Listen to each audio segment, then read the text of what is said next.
What if everything that is exhausting you right now is not an accident?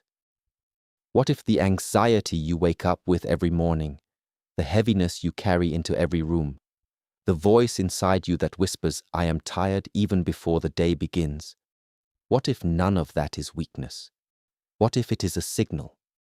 What if your body, your mind, your soul has been screaming at you for months, maybe years, telling you that something in your life is draining you dry, and you have been too busy, too distracted, too afraid to listen?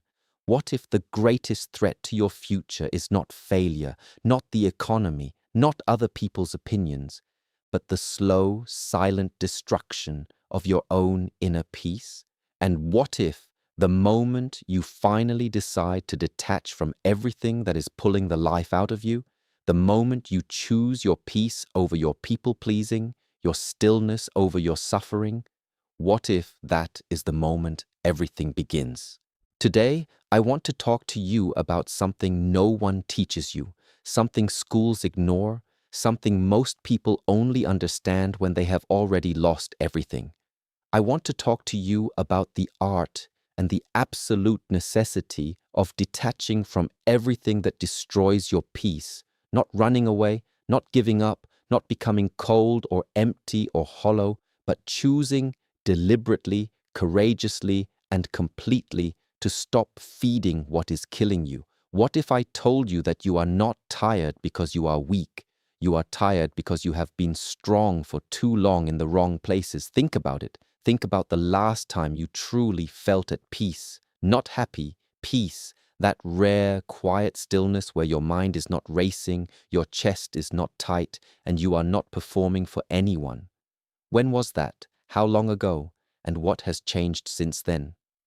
Most people cannot answer that question because they have been so busy surviving their relationships, their obligations, their own thoughts, that they have forgotten what it actually feels like to live. And here is the brutal truth that no one wants to say out loud. A significant portion of what is exhausting you is not your destiny. It is your attachment to things, people, and patterns that were never meant to be permanent. Energy is your most sacred possession, not money, not time, energy, because without it, time is meaningless and money is hollow. And right now, your energy is being quietly, consistently drained, sometimes by people you love, sometimes by habits you have normalized, sometimes by a version of yourself that you have outgrown but refuse to release. Every person in your life is either adding to your energy or subtracting from it. And the painful ones to acknowledge are not the obvious enemies. They are the ones you keep giving chances to, the ones you make excuses for, the ones you stay loyal to out of history rather than health, the person who always needs something but is never there when you do, the friendship that functions only on their terms, the relationship where you are always apologizing for things that are not your fault. These connections are not bad people, but they are bad for you, and your kindness, your patience, your willingness to endure, none of that is going to change them. It is only going to continue changing you in the wrong direction. And it is not only people, it is the mental loops you run at 3 a.m., replaying arguments, rehearsing confrontations, reliving moments that are already over. It is the digital noise you consume every single day, filling every silence with content so that you never have to sit with yourself. It is the environments where your nervous system cannot rest. It is the commitments made out of guilt. It is the identity you perform for others that has nothing to do with who you actually are. All of it is draining you, and you know it. You have known it for a while. What if today is the day you actually do something about it? Because here is what nobody tells you about detachment. It is not an act of giving up. It is an act of growing up. The most mature, the most courageous, the most spiritually advanced human beings are not the ones who can endure the most pain. They are the ones who were brave enough to stop enduring unnecessary pain, to look at something clearly and say, "This is no longer mine to carry." And the moment you make that decision, not with anger, not with drama, not with a speech or a confrontation, but with a quiet, clear, internal resolution, something shifts. The weight you have been carrying does not disappear, but you stop volunteering to pick it back up.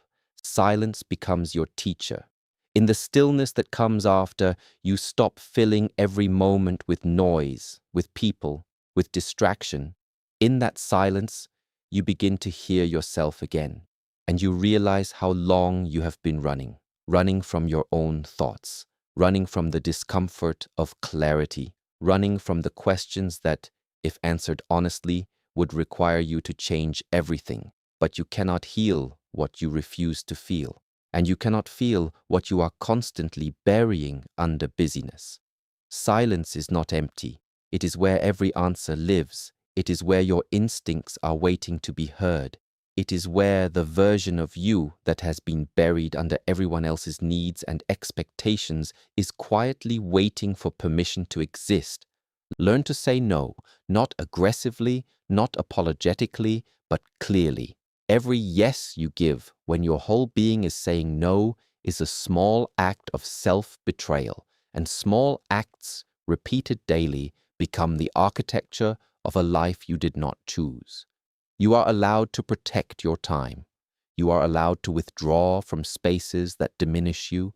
You are allowed to prioritize your own peace without writing a justification for it. The people who truly belong in your life will not require you to destroy yourself to stay in it. And that brings us to the deepest truth of all, the one that takes the longest to understand but changes everything once you do. Peace is not something you find. It is something you build, brick by brick, choice by choice. Every time you detach from what drains you, every time you choose stillness over chaos, depth over distraction, authenticity over performance, you lay another brick.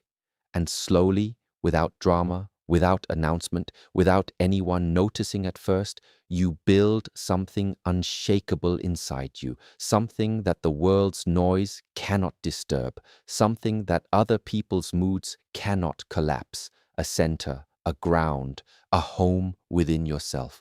That is not indifference, that is power. We have walked through 6 truths today: that your energy is sacred and worth protecting.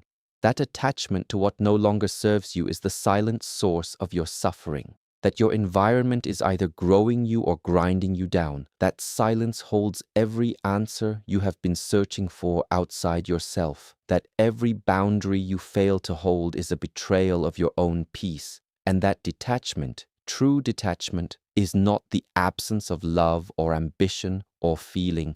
It is the presence of something far deeper, sovereignty over your own inner world. The journey back to peace does not begin with a grand transformation. It begins with one honest moment of clarity, one quiet decision, one boundary honored, one unnecessary weight set down. You are not meant to carry all of this. You never were. Detach from what drains you before it destroys the most valuable thing you will ever possess, your peace.